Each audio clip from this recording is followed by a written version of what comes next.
What's up, everyone? Welcome to an all-new episode. This is One-on-Ones with Mike and Paul. We are back remote, sadly not in a stadium, with live questions coming from our amazing fans and a guest like Brennan O'Neill, surprisingly.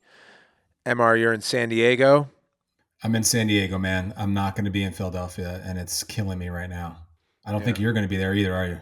No, Where are you unfortunately. going? Where are you going? I'm going to the south of France to hang out on the beach for a week of vacation in the middle of the season. No, well, I've got yes on the location, but I'm going to Cannes again, Cannes Lions. You and I went last year. It's the Yep. largest advertising conference in the world every year, and we You're actually going to be on that grind, man. Like it's a grind when we're there. yeah, Like from last year, it is back to back, wall to wall, getting pulled into meetings, having your agenda, meeting with like top brass CMOs. yeah. That's part and parcel how we got the Whirlpool deal done last year. This past It's year was the it's the connection origin. that you made there. It's the origin of Whirlpool was in Cannes. Hopefully, well, I will be with Shannon Blakely at Whirlpool doing a panel at Stagwell Sports Beach, which is the group who hosts us when we go. Huge agency, global agency, and hopefully we find potentially another Whirlpool to join us. But there's a couple of cool things happening. One is the Olympic torch is coming through Nice on its way to Paris, and we're doing a like an athlete thing around it. And I've been asked to go talk about lacrosse while the torch comes through. And yeah, dinners, meetings, panels, and I'll be back on Friday. We have our league wide bye, and then I'll see everyone in Mini. Tell everyone why you're in San Diego, man. More important than going to Cannes. I'm on baby watch for number two, so I got to hunker down. Could come anytime here. So not the best timing, but that's what life's about. Life's about dealing with whatever is sent to you, and so far the baby is looking healthy, and mom's doing great. So we just gotta get ready to for the delivery and see kind of what happens here. So I'm unfortunately not going to be on a plane for a little while, and trying to do my best at being present for the family, and also doing my best at being present for the rest of the company as they're doing the real work on the ground and getting ready for Philly in week Yeah. 3, man. Well, for those listening, trust me when I say that he is very excited to welcome his second into the Rabel family.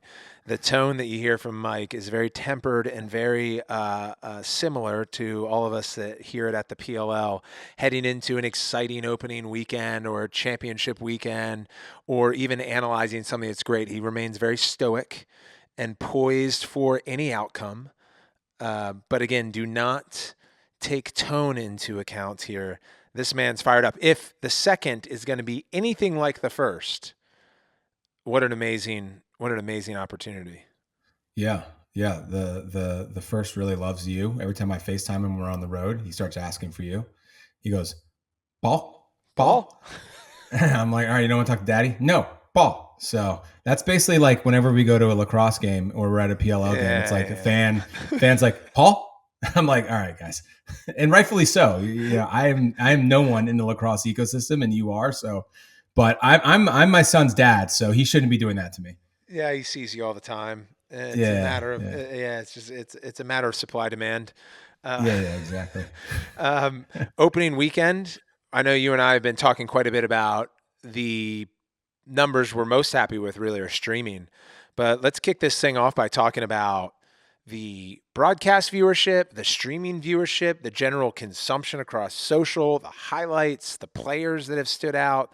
I'll let you take first cut. Maybe start with plus. Yeah. So first weekend, ESPN Plus, and nice hat by the way. There you I go. think you can Repping. only get those on site at a PLL game. It's That's a it. it's a collab between ESPN and PLL hats.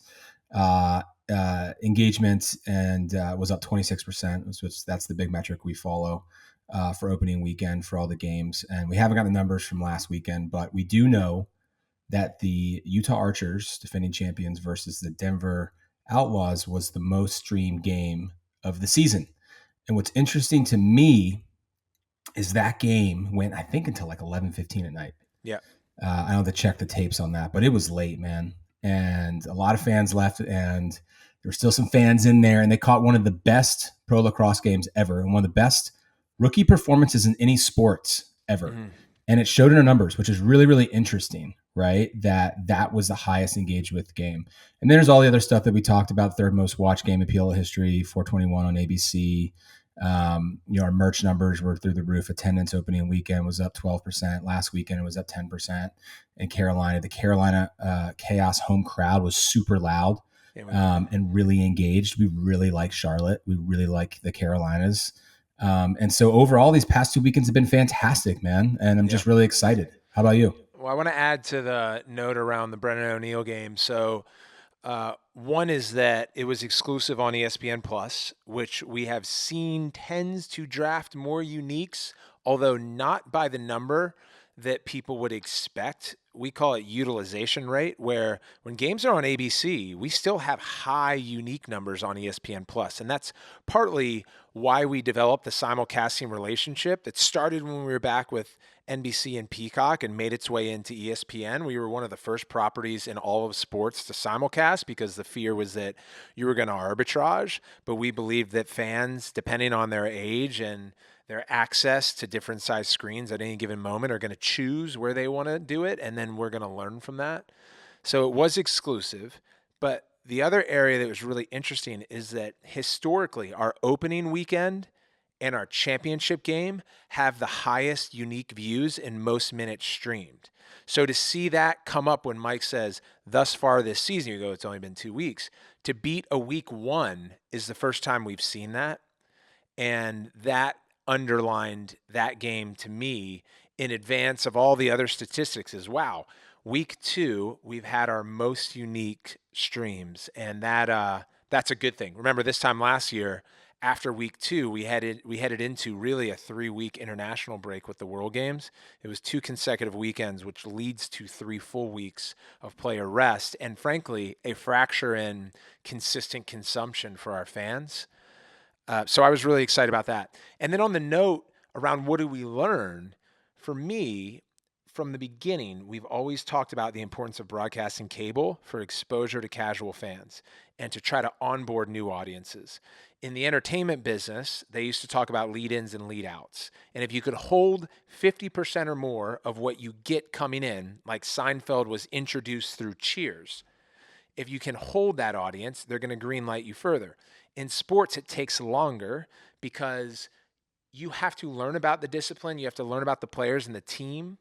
So your hold period is typically less, but you have a chance.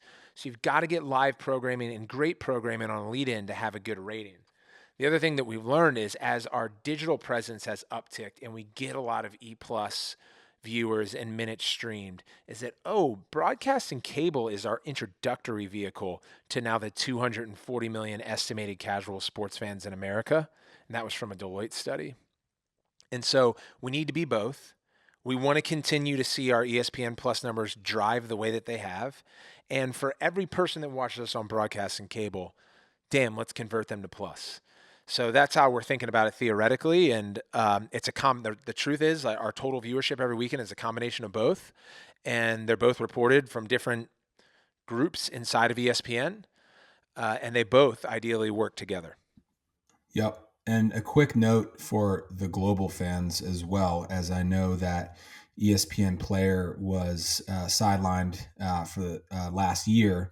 And so, as Paul talked about, we're obviously currently distributed on ESPN Plus and TSN Sports and ESPN family of networks, right? And that's, United States, Canada, Caribbean, Central America, and South America. But there's a lot of other places that there's PLL fans that aren't getting access. So we're working really, really hard on this. We hope to have an announcement within the next 2 weeks. There are going to be games live, hopefully by Minneapolis. Those that the PLL are working hard on this with us, please don't get mad at me for saying that, but that's the goal. And so that'll be week 4, and there'll be some live games internationally on a really large platform that has broad sports distribution. So hold tight. It's coming, and we're working hard on it, and we hear you. Love that. And sort of just finishing up on media, 2 ABC games this weekend in Philadelphia, one on Saturday, one on Sunday. We did a cool split this time around in Philadelphia, which is relatively new. We did it in Denver last year, but if you want to talk about, Mike, a 12:30 game, then a 7 o'clock game, so there's going to be a reentry component on Saturday in Philadelphia. Talk about how that strategy is bridging us as we continue to grow the league and think about homecomings as well as fans buying single game versus multi game tickets. Yeah. So, our mission statement, and I always say it because it's like we're laser focused on, is to trailblaze the future of professional sports that's player and fan focused. We are player and fan obsessed, and we're constantly trying to listen to the feedback and get better, right? Like our business doesn't work if those things aren't working really well. So, on the fan side for tickets specifically, as you talked about with network games where we get broad distribution like ABC, those are highly coveted windows, right? And some of those windows are at 12:30 or 1 o'clock Eastern, right? And that's great. We like those windows, In the but middle those of are the day summer. games. But in the middle of the summer, when it's hot, the number one piece of feedback from fans is they don't like sitting outside. It's the same thing in MLB and MLS and NWSL. Same thing they all hear feedback on. And youth Um, tournaments are going on during the there's day. youth tournaments that are happening. People go to the beach. People, parents are tired during the day. They're trying to like wear their kids out. We've heard feedback that like, hey, how do you guys do night games as well? And so we are trying to be more thoughtful around breaking out instead of one ticket to two games, double headers, breaking out the event. It's a cost that we incur because basically you have to elongate the staff costs. So security, ops, camera folks, production, we pay them more. And that's an investment we're making to provide games later in the day and at night that are easier for fans to access, and hopefully better temperatures and more availability for whatever they're doing with their families. So that's specific feedback we've gotten. That's some of the reason you'll see some of these breakouts. We're doing it in Denver. I think we might be doing it in Utah. So we're doing Philly this weekend. So that's some of the of how the sausage is made behind the scenes. Yeah. Yeah, it's terribly nuanced is the thing, right? And we're constantly having to make decisions around pros and cons. There's very few clear-cut choices. So to Mike's point, we have to maximize our ABC windows. There's only 4 broadcast channels that pop off, and there's limited opportunities. So when we're assigned, in this case, 8 ABC windows, we have to say yes. And then we make a decision. Okay, well, where does that put the second game of the day?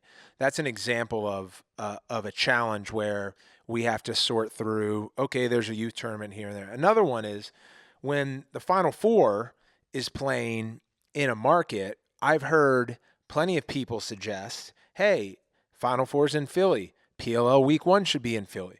Hey, Final Four next year's in Boston. PLL Week 1 should be in Boston. And it's just, again, really nuanced. Do these markets have fields and stadiums that are available for us to play in that fits the rest of our schedule? Do these markets have hotels or universities that can lodge 8 teams plus players who are at training camp? That's something that we have to sort through. Is there market fatigue of a doubleheader, essentially back to back weekends from Philadelphia's championship to hypothetically Philadelphia week 1 of the PLL season? So I say all that because I wish the choices in life and the choices in this business were easier. And we always hear your angles and point of view. And we have to consider numerous other factors under a tour based model so we can continue to grow like the numbers have suggested or shown, at least in the last 2 weeks. So one more thing, I think we wanted to talk about top jersey sales so far, right? Yeah, yeah. There's some interesting numbers in here. We'll just be really quick with it, but this usually happens when we have new rookies, but never at this proportion. So of the jerseys sold this year on e-commerce, so on PLLmerch.com, 10% of all jerseys sold, 10.31% actually, have gone to Brendan O'Neill, number 42. And really excited for that. The second most number of jerseys sold, 10.04, are custom. So fans choosing their own jerseys, their own names, their own numbers. The third most, though, goes to Pat Kavanaugh at 7.11, and then Connor Schellenberger at 6.13, and then all the way down the line. So really interesting to see the top three number of jerseys sold so far through these last 2 weeks going to rookies, and excited about it. Yeah, it shows their star power. It shows their early success. It shows their commitment to pro lacrosse. And, for those that are listening right now, if you haven't seen the remake of our league wide campaign, Where It All Begins, that we launched at the draft this year, featuring a lot of the top players in the PLL, we did a rookie special version of that where you get to see their youth photos from Jake Bazzino to Matt Brandow to Connor Schellenberger to Pat Cavanaugh, Brennan O'Neill, TJ Malone. It's a really cool one. And those guys deserve all the flowers they're getting. And I'm excited to continue to see them perform this season and many seasons beyond. Shall we? Let's get the first question going. Let's get it going. What's up, Mike and Paul? This is Kyle from Utah. What does it take for you guys to move from city to city?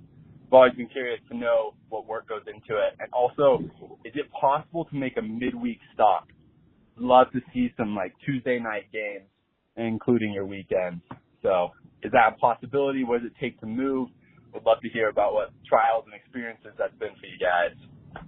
Kyle, that is a great question, man. And one that I will try to answer here. The two parts questions. So the first one, it is actually a lot of work. If you see, we have, I think at this point, 5 to 6 trailers that move across the entire country. So one of the things we try to be thoughtful around is fuel costs.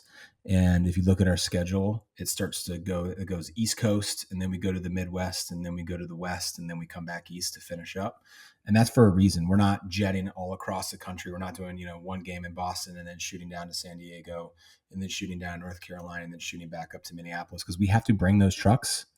We bring those trucks to every single weekend and those drivers to the drive, and that's fuel costs. And so that matters, right?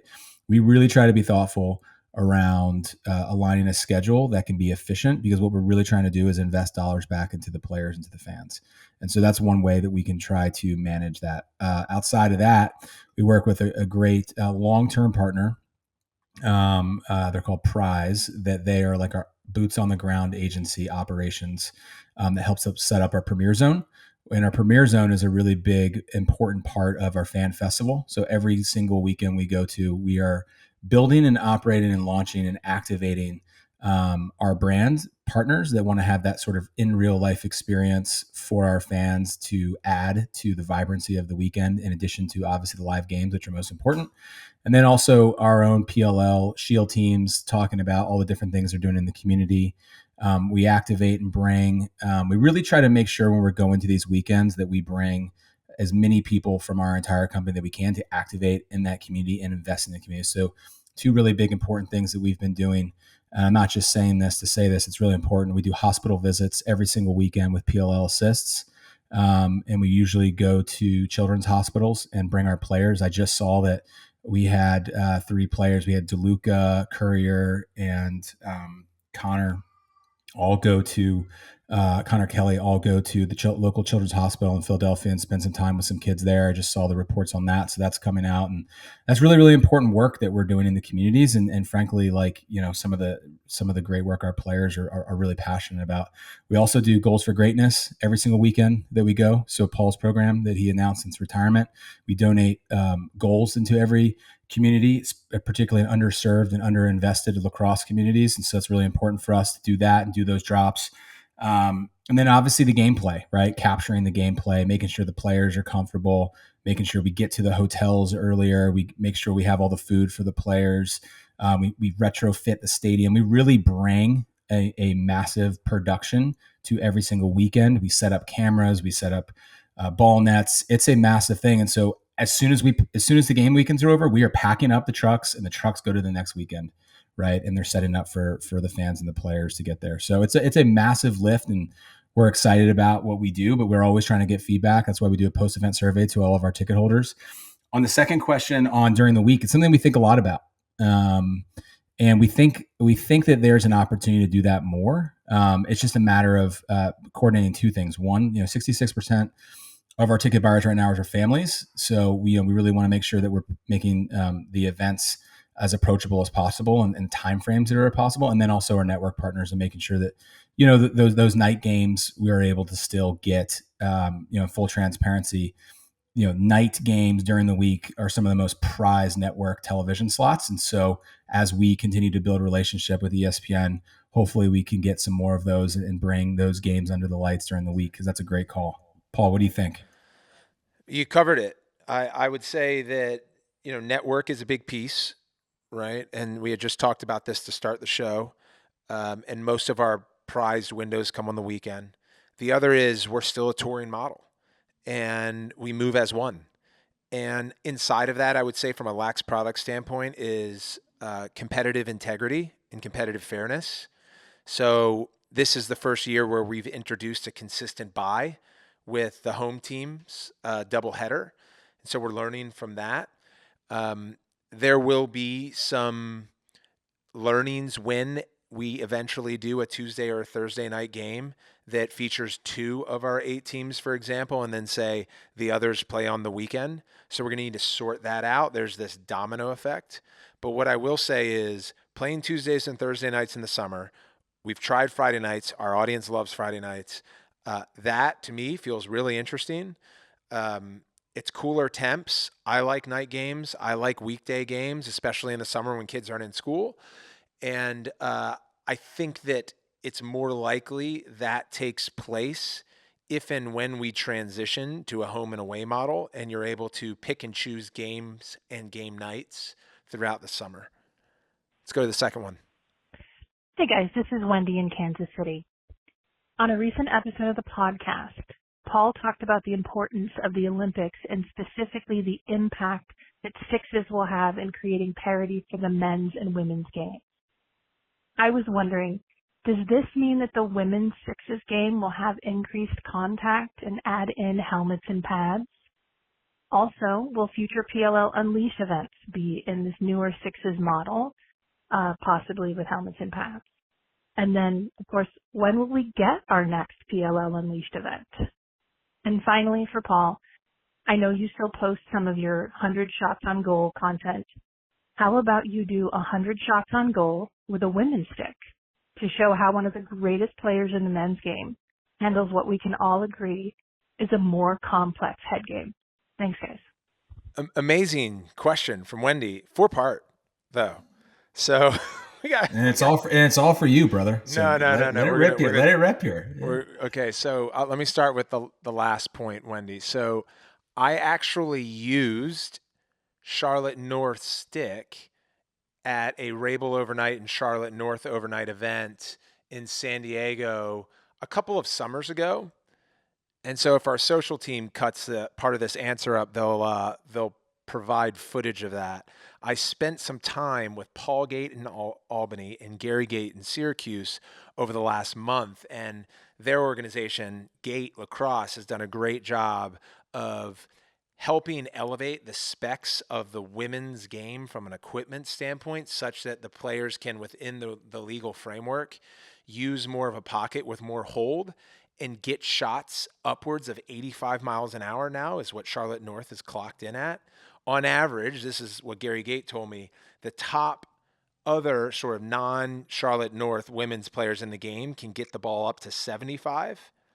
But regardless, whether it's sixes or 12 on 12 in the women's game, when you're starting to shoot the ball 85 miles an hour, you're going to have to consider helmets. It's one of the things that we discussed with a potential investor before we launched the PLL is he asked us, can you play without helmets? And we looked at hockey, which now requires helmets. They've grandfathered that in as well as visors. But the puck is on the ice, so it's not in headspace. Even if we change the ball entirely to what we use in street lacrosse and tennis, when you're in a full-on competition of PLL players who can shoot at 100 miles an hour, I don't care how soft the ball is, it's dangerous. You're going to break an orbital bone. You're going to see concussions go up.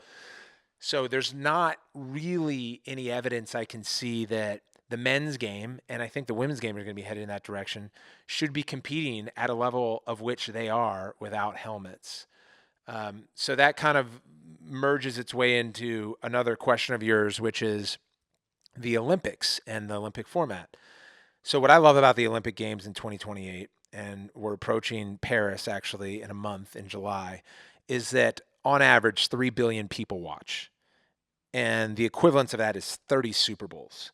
And so if we do our job from a marketing and promotion standpoint, as a league, as stakeholders across the board, when lacrosse is back in the Olympics in LA, we're going to have the most exposure to the game that the game has ever had in its history, by far, which is incredible to think about. And that version of the game will be sixes. And that was determined based on viability of the game and also competitive integrity and competitive parity. So we stand by that. To your other point, the version of sixes that you see with the PLL at the championship series, it's a little bit rougher than what we'll see at the Olympics. In other words, we added a 2-point arc, which currently is not going to be offered in the Olympic version of the game. And we also allow our players to have the same level of contact that they do in the 10-on-10 game, from cross checks to pushing and stuff of that nature. The Olympic version that you will see between the men's and women's is virtually identical from a rulebook standpoint. The men will be wearing a helmet, and right now the women will not be. But the men cannot cross-check, they can't hold, they can't push at the same level as they do on 10-on-10, and the women, the same thing applies. I say potentially because World Lacrosse, LA 2028, whether it's the new sport or the other 4 sports that are included, we're still in rule dev. We're still looking at the championship series, its successes, its challenges, its broadcast style, the 30-second clock, all that type of stuff is partly why we got into the Olympics, is that we pledged we would continue as a league to put on a product that is sixes lacrosse such that the Olympic Committee could observe and trust that, okay, the pros will be playing in the Olympics. So those were a couple of pledges. On the PLL and Unleashed side, look, Mike and I were talking about this recently. We loved the Unleashed All-Star game last February. It performed incredibly well from a consumption on social, from ESPN Plus, from a ticket standpoint. The players enjoyed it. They've all been asking the same question that you've asked right now. We haven't announced anything official yet, but rest assured, ever since February, we have continued to build our plans around Unleashed, around the women's professional lacrosse players around the world, how we can continue to build exhibitions or other events for them to participate in, make more money, get exposure, help them with their brand and sponsorship portfolio. And that goes beyond just what we did in the Champ Series. It goes to our Japan event. It goes to what we're doing from a PLL Play standpoint, and it goes to Unleashed Media. So all of that to say, Wendy, great question. We love this stuff and are spending a lot of time in it, both from a strategy standpoint and frankly, as a fan. Next question. Hey, it's a lifelong lacrosse fan from the lacrosse knotbed of Las Vegas, Nevada here with a question. Paul, you recently did a video about your stringing setup for the year 2024. In that video, you attribute your abilities to a well-strung pocket by a trusted stringer. As thought leaders who continue to preach the universality and equity of the game, where does the individuality and variability of stringing have in the future of game, and where do products like the Warped and other universal products have in your vision of lacrosse? Huge fan of the league. Thanks for everything you guys do. Go Hop. Yeah, I love that. First of all, shout out to Nevada Lacrosse and Pat Harbison and others that are out there growing the game. It's super important. Thank you for all you do, and go Hop. So I'll answer your question directly, and then Mike, while I answer it, think about your answer from a business standpoint, and essentially is, what do we insource versus outsource? At what point do we make that decision, and how you get business efficiencies or scale? Because that's the way that I'm thinking about answering. When I became a pro, I decided to outsource the stringing because I realized that there were stringers who were better than me, and therefore I would be able to play with a stick that was better for my game, and I could perform better ultimately. The caveat is that I learned how to string a stick in middle school, definitely in high school, and I got better in college. Knowing how to string, I think, is an important piece to a skilled player's evolution, because you become more one with the stick, and you also learn how to make adjustments, especially in game or post game, that are needed. So that's the caveat. Now, I went through this exercise leveraging social media when I was a third year in the pro league, asking the lacrosse audience to submit, if they are stringers, examples of their product. And then I ended up sending out Rabel 2s to 5 or so stringers that I thought product looked really good. And I had them keep one and then send me another one back with their string. That's how I found Riley Martin. He sent me back a work of art. And I've been using him for 15 years. Even to this day, as a retiree, I contact Riley Martin, who, by the way, was an undergrad at St. Paul High School when I first started using him. Now he's graduated college and in the business world. He still strings my sticks. Related to the warp, I think the warp was either ahead of its time or on to the right thing. They just had the wrong marketing and the wrong launch channel. So the warp, I thought, was a brilliant piece of technology and product to create consistency for new lacrosse players or current lacrosse players. And look no further than the history of hockey, which, when it started with your wooden sticks, you would bend, you would curve your own stick. And many of the pros still curve, like many of the pros today still pinch their own heads. But ultimately, entrepreneurs came into hockey and said, okay, let's just standardize the curves into threes. And so when you go in to buy your hockey stick, you're going to get a 1, 2, or 3 curve. And it's consistent. People know the differences. They pick the stick off the shelf and it works.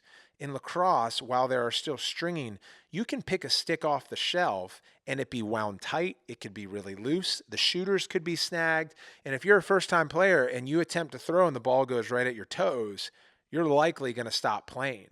So what the warp did to me with 3D printed and sort of engraved mesh was that it allowed a level of consistency off the shelf.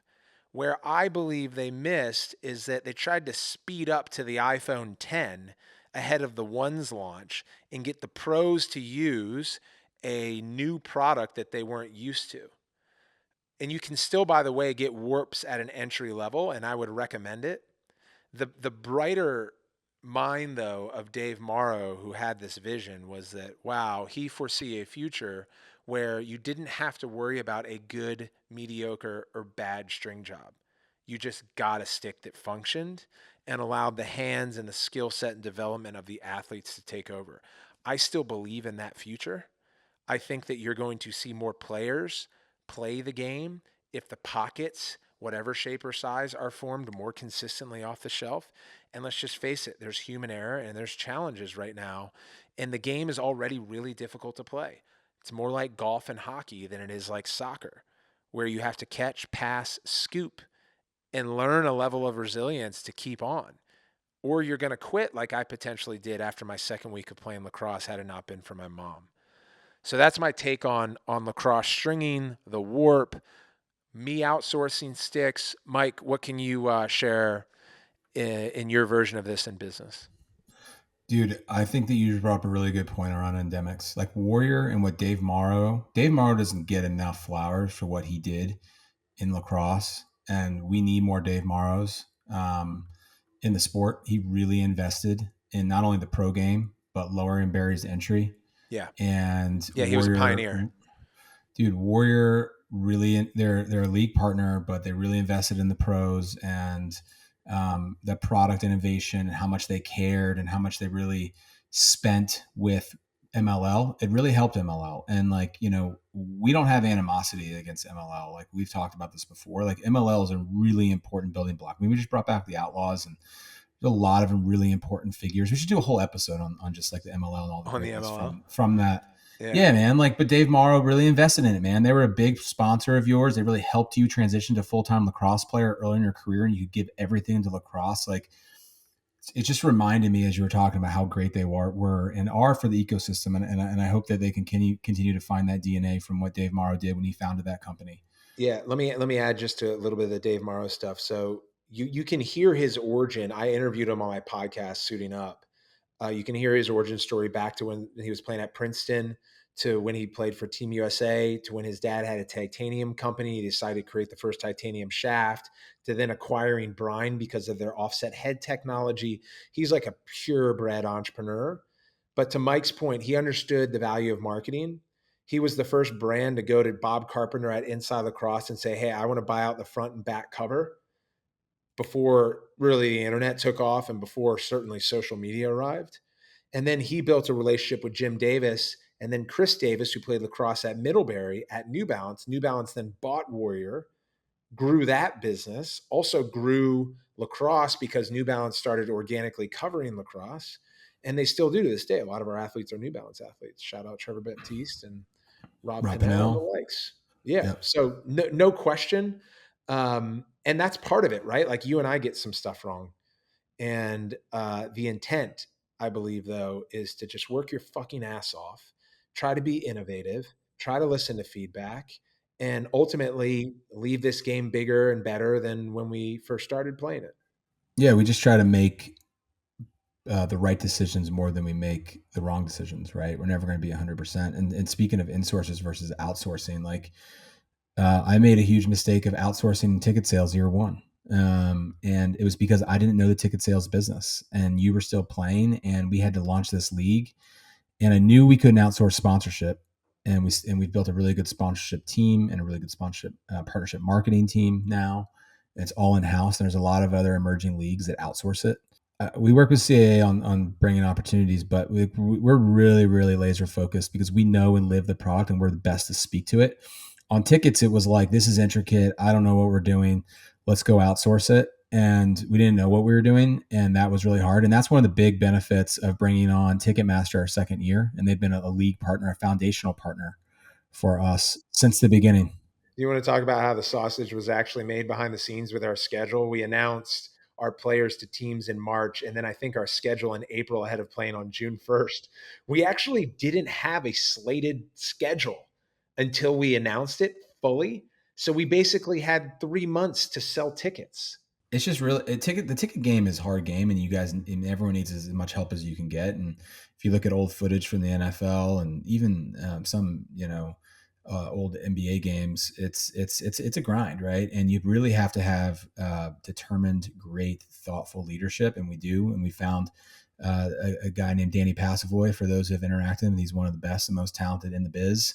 And he just wanted to join us. He came from the Diamondbacks, and he was like, I'll just do whatever you guys say. And we're like, all right, work on PLL Academy. We're building this business. He was like, great. And then we're like, actually, we need you on tickets. And he was like, fine.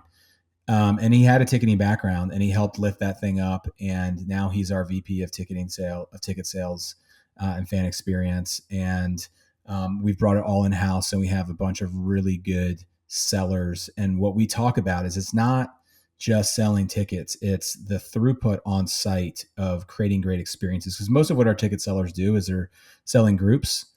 So, you think about your church or your company or your local lacrosse program.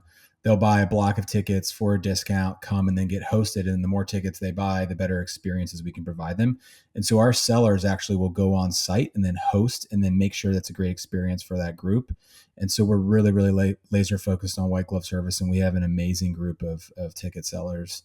And that mistake I made was outsourcing that in year one. And now we insource it. And it's a really, really important and functional part of our growing business. Love it. All right. Well, guys, cool. Thank you for the questions. We'll be back next week. I think we're going to have to figure out timing. Maybe you got to get on a plane to Cannes. I might have a baby. We're going to be 8 hours apart. Yeah. Yeah. Next week is 50-50, guys. We love you. We'll see. We'll try hard. Next week's 50-50, but call. And there's always ways that we can iterate if we can't record. Maybe we'll just take it to social and do, a post of both of our voice recordings. We'll take what you leave, and then Mike and I will answer questions in the phone and share. There's always creative and different ways to do things. Again, appreciate you all for listening and leaving us questions. And this is us signing out. Enjoy the games in Philly. See you guys.